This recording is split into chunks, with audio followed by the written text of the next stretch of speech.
दोस्तों, कैसे हैं आप लोग? आप सभी लोगों को बहुत बहुत धन्यवाद हमारे साथ इस सेशन में जुड़ने के लिए। हमारे पास कुछ करंट अफेयर्स है, कुछ घटनाएं हैं जिस पे हम लोग साथ मिलकर बात करेंगे, जिस पे हम लोग चर्चा करने का काम करेंगे। आइए हम सभी सभी लोग मिलकर काम करते हैं उस पे। और कुछ जो घटनाएं अभी जो हाल फिलहाल में घटी है उस पे हम लोग डिटेल में बात करने का प्रयास करेंगे दोस्तों, जानने का प्रयास करेंगे। हमारे पास कुछ कुल 12 विषय है जिस पे आज हम लोग चर्चा करेंगे, जिसमें पहला है सिंकुन ला सुरंग, उनके बारे में बात करेंगे। ई उपहार पोर्टल क्या, उसके बारे में बात करेंगे। भारत बने एशियाई आपदा तैयारी केंद्र एडीपीसी का अध्यक्ष, इसके बारे में बात करेंगे। भारत की पहली एकीकृत कृषि निर्यात सुविधा क्या है, इस पर बात करेंगे। भारत आसियान विदेश मंत्रियों का सम्मेलन हुआ, उस पर बात करेंगे। असम का मोईदाम यूनेस्को की विश्व धरोहर सूची में शामिल किया गया, उसको बात करेंगे। मनु भाकर ने भारत के लिए जीता पेरिस ओलंपिक्स में पहला मेडल है, उस पर बात करेंगे। टेल आमेर विरासत स्थल क्या है, उस पर बात करेंगे।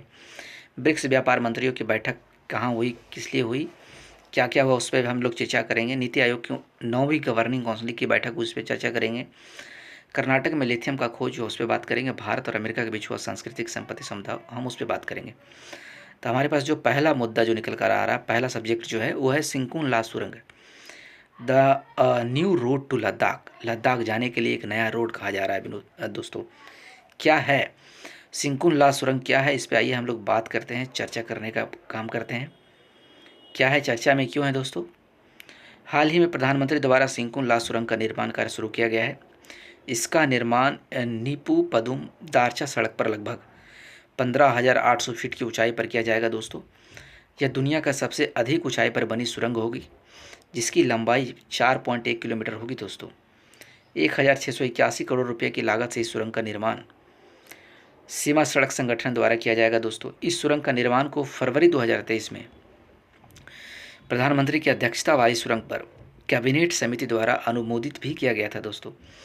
यह सुरंग हिमाचल प्रदेश में लाहौल घाटी को लद्दाख में जास्कर घाटी से जोड़ने वाली एक महत्वपूर्ण कड़ी के रूप में काम करेगी, यानी हिमाचल प्रदेश और लद्दाख को जोड़ने का काम करेगा दोस्तों।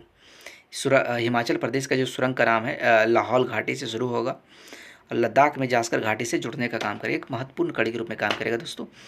यह सुरंग लद्दाख और हिमाचल प्रदेश में आर्थिक विकास को भी बढ़ावा देने का काम करेगा दोस्तों। यह लद्दाख में चीन सीमा पर सैन्य अभियानों में भी सहायता करेगी। वर्तमान में यह मार्ग साल में कम से कम 5 महीने बर्फ से ढका रहता है दोस्तों। इससे संभावित प्रश्न क्या निकलते हैं कि सिंकुन ला सुरंग निर्माण कहाँ किया जा रहा है? इसका सही उत्तर होगा जम्मू कश्मीर हिमाचल प्रदेश और लद्दाख, जो आंसर डी होगा दोस्तों। अब ई उपहार पोर्टल क्या है, हम इसके बारे में चर्चा करेंगे, हम इस पर बात करने का प्रयास करेंगे। आइए देखते हैं चर्चा में क्यों है दोस्तों।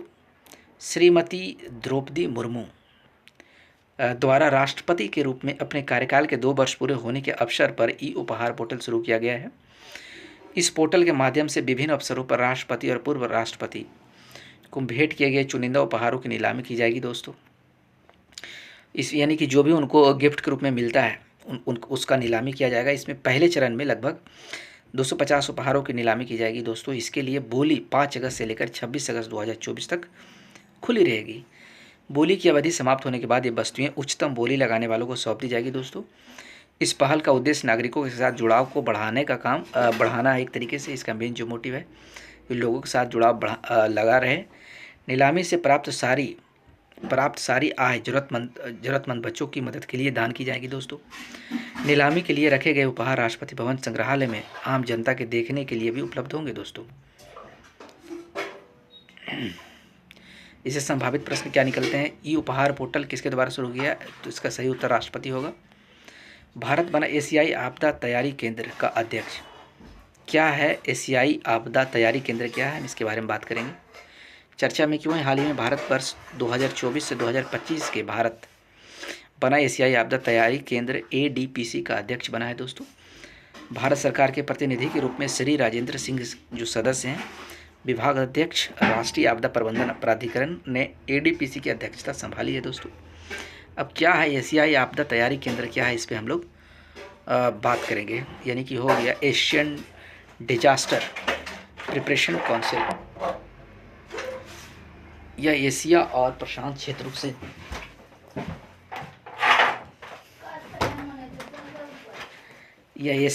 क्षेत्र में आपदा जोखिम न्यूनीकरण व जलवायु परिवर्तन से निपटने में सक्षम बनाने में सहयोग और कार्यान्वयन के लिए एक स्वायत्त अंतर्राष्ट्रीय संगठन है। तो दोस्तों, जिसमें जुड़ने वालों की संख्या, जो सदस्य देश हैं, उनमें पहला नाम भारत का है, दूसरा बांग्लादेश, कंबोडिया, चीन, नेपाल, पाकिस्तान, फिलीपींस, श्रीलंका और थाईलैंड एडीपीसी के संस्थापक सदस्य हैं। दोस्तों, इसकी जो स्थापना की गई थी 1986 में, मुख्यालय बैंकॉक है। इससे संभावित प्रश्न क्या उठते हैं? एशियाई आपदा तैयारी केंद्र का मुख्यालय कहाँ है? इसका सही उत्तर बैंकॉक होगा। भारत की पहली एकीकृत कृषि निर्यात सुविधा क्या है? इस पर बात करते हैं, इस पर चर्चा करते हैं। चर्चा में क्यों है? भारत की पहली एकीकृत कृषि निर्यात सुविधा जवाहरलाल नेहरू बंदरगाह मुंबई में स्थापित की गई है। दोस्तों, यह सुविधा लॉजिस्टिक में कुशलताओं को दूर करेगी, कई तरह के प्रबंधन में सुधार लाएगी और कृषि उत्पादों को सुरक्षित रखने की अवधि भी बढ़ाएगी। दोस्तों, इससे रसद सुव्यवस्थित होगी, बर्बादी कम होगा और कृषि उत्पादों को बेहतर मूल्य भी मिलने का काम करेगा। दोस्तों, यह नई सुविधा किसानों को सशक्त बनाएगी, रोजगार अवसरों का सृजन करेगी और निर्यात क्षमता में वृद्धि करने का भी काम करेगा। दोस्तों, यह गैर बासमती चावल, मक्का, मसाले, प्याज और गेहूं जैसी प्रमुख वस्तुओं के निर्यात को पूरा करेगा। जवाहरलाल नेहरू बंदरगाह, जिसको बोलते हैं फ्रोजन मीट उत्पादों और अन्य समुद्री उत्पादों के लिए एक प्रमुख प्रवेश द्वार है। दोस्तों, इसलिए नई सुविधा मुंबई से दूर के क्षेत्रों से मीट और समुद्री उत्पादों के निर्यातकों की सहायता का प्रदान करेगा। विशेष रूप से छोटी निर्यातकों को बंदरगाह आधारित सुविधा से लाभ होगा। दोस्तों, जिससे रसद, container booking, cold chain logistic और निर्यात संचालन में उसकी क्षमता को सुधारने का काम करेगा। इसमें संभावित प्रश्न क्या निकलते हैं कि भारत की पहली एकीकृत कृषि निर्यात सुविधा की स्थापना कहाँ की जा रही है? इसका सही उत्तर होगा जवाहरलाल नेहरू बंदरगाह। दोस्तों, भारत एशियान विदेश मंत्रियों का सम्मेलन हुआ है। इसमें क्या बातें कही गई, आइए हम इसको बारे में जानते हैं, इसके बारे में पता करने का काम करते हैं। ये पहले चर्चा में क्यों है दोस्तों, इसके बारे में जानते हैं। हाल ही में भारतीय विदेश मंत्री एस जयशंकर ने पूर्वी एशिया शिखर सम्मेलन और आसियान क्षेत्रीय के मंच के प्रारूप में भारत आसियान विदेश मंत्रियों के सम्मेलन में भाग लिया। इसका आयोजन लाओस की राजधानी वियंतियाने में किया गया था। दोस्तों, लाओस आसियान का वर्तमान अध्यक्ष है। आसियान के बारे में हम जानते हैं, यह दक्षिण पूर्व एशियाई देशों का एक क्षेत्रीय संगठन है। स्थापना वर्ष 1967 में किया गया था। इसका मुख्यालय जकार्ता, जो इंडोनेशिया में है। दोस्तों, वर्तमान में इसमें 10 देश शामिल हैं। ब्रुनेई है, कंबोडिया है, इंडोनेशिया है, लाओस है, मलेशिया है, म्यांमार है, फिलीपींस है, सिंगापुर है, थाईलैंड और वियतनाम है। दोस्तों, इससे संभावित प्रश्न क्या है? आसियान की स्थापना कब हुई थी? इसका सही उत्तर बी होगा 1967। दोस्तों, असम का मोईदाम यूनेस्को की विश्व धरोहर की सूची में शामिल किया गया है। दोस्तों, और क्या असम का मोईदाम क्या है, इसके बारे में चर्चा करेंगे, इसके बारे में बात करेंगे। आइए जानते हैं ये चर्चा में क्यों है। हाल ही में असम के चराईदेव स्थित मोईदाम को यूनेस्को की विश्व धरोहर सूची में शामिल किया गया है। दोस्तों, यह यूनेस्को की विश्व धरोहर स्थल सूची में शामिल होने वाला भारत का 43वां स्थल है। मोईदम क्या है? मोईदम पिरामिड सरीखी अनूठी टीले नुमा संरचनाएं, एक तरीके से पिरामिड की तरह ऊंचा एक टीला है। दोस्तों, एक ऊंची स्थान है। इसका इस्तेमाल ताई अहोम वंश, ये इंपॉर्टेंट है, ताई अहोम वंश द्वारा अपने राजवंश के सदस्यों को उनकी प्रिय वस्तुओं के साथ दफनाने के लिए किया जाता था। दोस्तों, ताई अहोम राजवंश ने असम पर लगभग 600 वर्ष तक शासन करने का काम किया था। दोस्तों, एक गौरवशाली अहोम संस्कृति को प्रदर्शित करते हैं, जो पूर्वजों के प्रति अत्यधिक श्रद्धा रखने का भी काम करता है। दोस्तों, इसे संभावित प्रश्न क्या उठते हैं? हाल ही में यूनेस्को की विश्व धरोहर सूची में शामिल किया गया मोईदम स्थल किस राज्य में है? तो इसका सही उत्तर होगा असम। दोस्तों, मनु भाकर ने भारत के लिए जीता पेरिस ओलंपिक में पहला मेडल। क्या है इनकी कहानी, इसके बारे में हम जानेंगे। इस चर्चा में क्यों है? भारतीय निशानेबाज मनु भाकर ने पेरिस ओलंपिक में 10 मीटर एयर पिस्टल शूटिंग में कांस्य पदक जीता है। यह पेरिस ओलंपिक में भारत का पहला पदक है। मनु भाकर शूटिंग में भारत के लिए ओलंपिक मेडल जीतने वाली पहली भारतीय महिला एथलीट बनी है। दोस्तों, मनु भाकर फाइनल में 221.7 पॉइंट के साथ तीसरे स्थान पर रही है। दक्षिण कोरिया की को एजिन 243.2 अंकों के साथ पहले स्थान पर और किम येजी 241.3 अंकों के साथ दूसरे स्थान पर रही है। मनु भाकर हरियाणा के झज्जर जिले के गोरिया गांव की रहने वाली है। वर्ष 2018 में मैक्सिको में इंटरनेशनल शूटिंग स्पोर्ट्स फेडरेशन में मनु भाकर ने 2 गोल्ड मेडल जीतने का काम किया था। दोस्तों, ऑस्ट्रेलिया में वर्ष 2018 के राष्ट्रमंडल खेलों में भी मनु ने गोल्ड मेडल जीतने का काम किया था। इन्होंने जकार्ता में वर्ष 2018 में एशियाई खेलों में mix team 10 metre air pistol event में भी गोल्ड मेडल जीता था दोस्तों। इन्हें भारतीय खेलों में उनके योगदान के लिए वर्ष 2020 में प्रतिष्ठित अर्जुन अवार्ड से सम्मानित किया गया था। इससे संभावित प्रश्न क्या उठते हैं? पेरिस ओलंपिक में भारत के लिए पहला पदक किसने जीता? इसका सही उत्तर होगा मनु भाकर दोस्तों। टेल आमेर विरासत स्थल क्या है दोस्तों? इसके बारे में बात करेंगे, आइए जानते हैं ये चर्चा में क्यों है। हाल ही में टेल आमेर को यूनेस्को की विश्व धरोहर स्थल सूची तथा खतरे में विश्व धरोहरों की सूची में भी शामिल करने का निर्णय किया गया है। क्या है, आइए इसके बारे में जानते हैं। टेल आमेर विरासत स्थल क्या है? यह फिलिस्तीन के गाजा शहर से 10 किलोमीटर दक्षिण दूर तटीय टीलों पर स्थित है दोस्तों। यह एक प्राचीन ईसाई मठ है। इसकी स्थापना 4वीं शताब्दी में हिलारियन द ग्रेट द्वारा की गई थी। इसे सेंट हिलारियन मठ के नाम से भी जाना जाता है दोस्तों। यह मठ एशिया और अफ्रीका के बीच प्रमुख व्यापार और संचार मार्गों के चौराहे पर एक रणनीतिक स्थान पर स्थित है दोस्तों। खतरे में विश्व धरोहर स्थलों की सूची कौन कौन है? यूनेस्को द्वारा खतरे में विश्व विरासत की सूची विश्व विरासत सम्मेलन के अनुच्छेद 14(11) सबसेक्शन 4 के अनुसार संकलित की जाती है दोस्तों। इस सूची में विश्व धरोहर स्थल शामिल जो प्राकृतिक आपदाओं, सशस्त्र संघर्षों, युद्धों, प्रदूषण, अनियंत्रित शहरीकरण, अवैध शिकार और बरोकटोक पर्यटक विकास जैसी विभिन्न स्थितियों से खतरे में है दोस्तों। इस सूची का उद्देश्य विश्व धरोहर स्थलों से संबंधित खतरों के बारे में अंतर्राष्ट्रीय जागरूकता बढ़ाना और प्रतिक्रियात्मक उपायों को प्रोत्साहित करना है दोस्तों। भारत में पहले हम्पी में स्मारकों का समूह और मानस वन्यजीव अभयारण्य इस सूची में शामिल थे, लेकिन अब इन्हें इस सूची से हटा दिया गया है दोस्तों। यूनेस्को, अब इसके बारे में जानें क्या है ये। यूनेस्को संयुक्त राष्ट्र की एक विशेष एजेंसी है। इसका उद्देश्य शिक्षा, कला, विज्ञान और संस्कृति में अंतर्राष्ट्रीय सहयोग के माध्यम से विश्व शांति और सुरक्षा को बढ़ावा देना। यूनेस्को की स्थापना वर्ष 1945 में हुई थी। इसका मुख्यालय पेरिस है दोस्तों। यूनेस्को की स्थापना कब हुई थी? 1945। इसका सही आंसर होगा सी दोस्तों। ब्रिक्स व्यापार मंत्रियों की बैठक हुई है। आइए इस पर हम विशेष तौर पर चर्चा करते हैं, बात करते हैं। ये चर्चा में क्यों है दोस्तों? हाल ही में 14वीं ब्रिक्स व्यापार मंत्रियों की बैठक आयोजित की गई। इसका आयोजन मॉस्को में रूस की ब्रिक्स अध्यक्षता के तहत किया गया है। भारत की ओर से इस बैठक में वाणिज्य सचिव श्री सुनील बर्थवाल ने भाग लिया था दोस्तों। इस वर्ष ब्रिक्स का विषय क्या था? न्याय संगत वैश्विक विकास के लिए बहु पक्षपात को मजबूत करना है दोस्तों। ब्रिक्स क्या है इसके बारे में चर्चा करेंगे हम। वर्ष 2001 में ब्रिटिश अर्थशास्त्री जिम ओनील ने ब्राज़ील, रूस, भारत और चीन को मिलाकर ब्रिक्स शब्द गढ़ा था दोस्तों। वर्ष 2006 में ब्राज़ील, रूस, भारत तथा चीन के विदेश मंत्रियों की एक बैठक में इसे औपचारिक रूप प्रदान किया गया था दोस्तों। इसे ऑफिशियल नेम दिया गया था, एक तरीके से मान लिया गया था ब्रिक्स शब्द को। वर्ष 2010 में इसमें दक्षिण अफ्रीका भी शामिल हुआ। इसका नाम ब्रिक्स से ब्रिक्स हो गया दोस्तों। ए से इसमें एक्स्ट्रा जुड़ गया। वर्तमान में इसके 10 सदस्य हैं।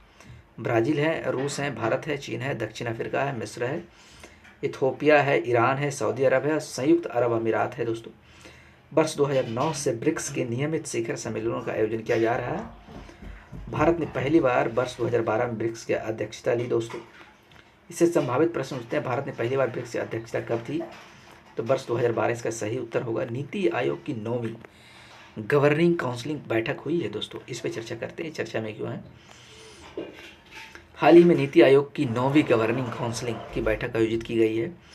इसकी अध्यक्षता प्रधानमंत्री नरेंद्र मोदी ने की है। इस वर्ष की बैठक का विषय विकसित भारत @2047 है, 247 है दोस्तों। इस बैठक में विकसित भारत पर विजन डॉक्यूमेंट पर चर्चा की गई है। इस बैठक का मुख्य उद्देश्य केंद्र और राज्य सरकारों के बीच सहभागी शासन और सहयोग को बढ़ावा देना है दोस्तों। नीति आयोग क्या है इसके बारे में चर्चा करेंगे। ये कहाँ से आया, कब बना? इसका गठन 1 जनवरी 2015 को किया गया है। इस योजना आयोग के स्थान पर बनाया गया। इसे मतलब योजना, नीति आयोग से पहले इसे योजना आयोग कहा जाता था।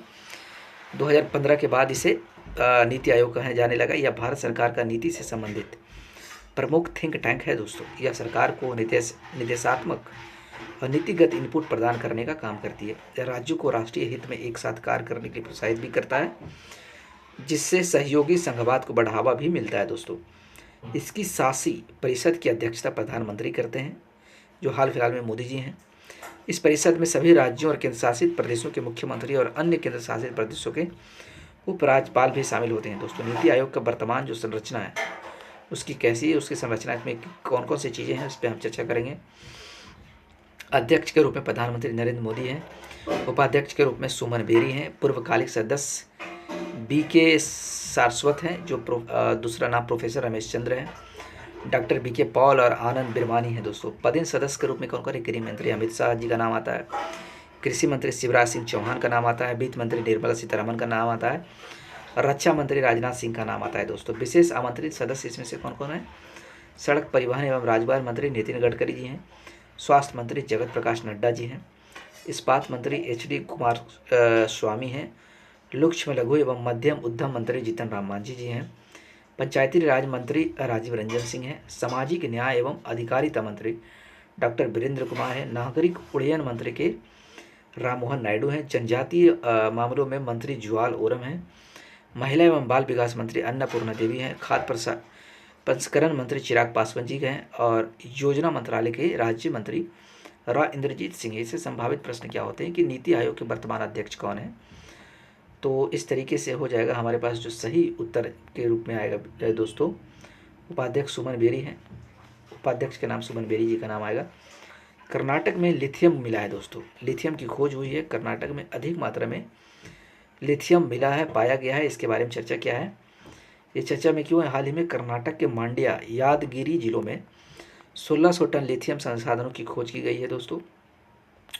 क्या होता है लिथियम, इसके बारे में पता करते हैं, जानने का प्रयास करते हैं। यह एक रासायनिक तत्व है जिसका प्रतीक Li तथा परमाणु संख्या 3 है। यह कमरे के तापमान पर ठोस होता है। यह ठोस तत्वों में सबसे हल्का भी होता है दोस्तों। यह मुलायम, सफ़ेद और चमकदार होता है। यह क्षारीय एवं एक दुर्लभ धातु है। पृथ्वी की सतह पर लगभग 0.02% भाग लिथियम से बना है दोस्तों। अत्यधिक प्रतिक्रियाशील होने के कारण यह प्रकृति में धातु के रूप में नहीं पाया जाता है। यह ऊर्जा भंडारण उत्पादों का एक प्रमुख स्रोत है। इसका सबसे महत्वपूर्ण उपयोग mobile phone, laptop, digital camera, electronic वाहनों के लिए रिचार्जेबल बैटरी में होता है दोस्तों। एल्युमिनियम लिथियम मिश्र धातु का उपयोग विमान, साइकिल फ्रेम और उच्च गति वाली रेलगाड़ियों में किया जाता है दोस्तों। भारत अपनी ज़रूरत का सारा लिथियम आयात करता है दोस्तों। इससे संभावित प्रश्न क्या उठते हैं? हाल ही में किस राज्य में 1600 टन लिथियम संसाधनों की खोज गई? तो कर्नाटक इसका सही उत्तर होगा दोस्तों। आगे देखिए क्या है हमारे पास निकल कर, क्या न्यूज़ करंट अफेयर्स के रूप में चीज़ें दिखाई दे रही है। भारत और अमेरिका के बीच हुआ सांस्कृतिक संपत्ति का समझौता। इसमें क्या लिखा, इसमें क्या दिया गया है, इस पर आइए चर्चा करते हैं। चर्चा में क्यों है? भारत और अमेरिका के बीच एक सांस्कृतिक संपत्ति समझौता हुआ है। इसके तहत भारत से चोरी हुई भारतीय कलाकृतियों को अमेरिका से वापस लाया जाएगा। समझौते के अनुसार दोनों देश प्रतित्व सामग्रियों के अवैध व्यापार को भी रोकने का काम करेगा, आयात निर्यात को रोकने का काम करेगा, तस्करी को रोकने का भी काम करेगा दोस्तों। यह अमेरिका के साथ भारत का पहला सांस्कृतिक संपत्ति समझौता है। यह समझौता वर्ष 1970 की यूनेस्को कन्वेंशन के अनुरूप है दोस्तों। यह कन्वेंशन सांस्कृतिक संपदा के अवैध आयात निर्यात और स्वामित्व के हस्तांतरण को रोकने और प्रतिबंधित करने से संबंधित है। यानी कि आयात निर्यात इलीगल तरीके से कोई भी किसी का पुरानी चीज़ों को बाज़ार में इधर उधर करने से एक तरीके से मनाही करेगा, उसको रोकने का काम करता है दोस्तों। यह समझौता हो गया। आज के आयात प्रतिबंध कैसे काम करता है दोस्तों? समझौते के अनुसार अमेरिका सीमा पर तस्करी के सामान को रोकेगा। समझौते के अनुसार अमेरिका सीमा पर तस्करी के सामान रोकेगा और उन्हें शीघ्रता से वापस करेगा। जब आयात प्रतिबंधों के तहत वस्तुओं को जब्त कर लिया जाता है तो मूल देश को वस्तुओं को वापस करने की एक सरल प्रक्रिया भी होती है दोस्तों। उस देश को यह साबित करने की जरूरत नहीं है कि वस्तु उनकी है, बल्कि अमेरिका स्वचालित रूप से उन्हें वापसी के लिए इसकी पेशकश करता है दोस्तों। वर्ष 1976 से अब तक भारत से चोरी हुए 358 पुरावशेष भारत में वापस लाए गए हैं दोस्तों। हाल ही में किस देश के साथ भारत ने सांस्कृतिक संपत्ति समझौता किया है? तो इसका सही उत्तर होगा अमेरिका दोस्तों। आज के सेशन में इतना था। बहुत बहुत धन्यवाद आप लोगों हमारे साथ जुड़ने के लिए, हमें समय देने के लिए।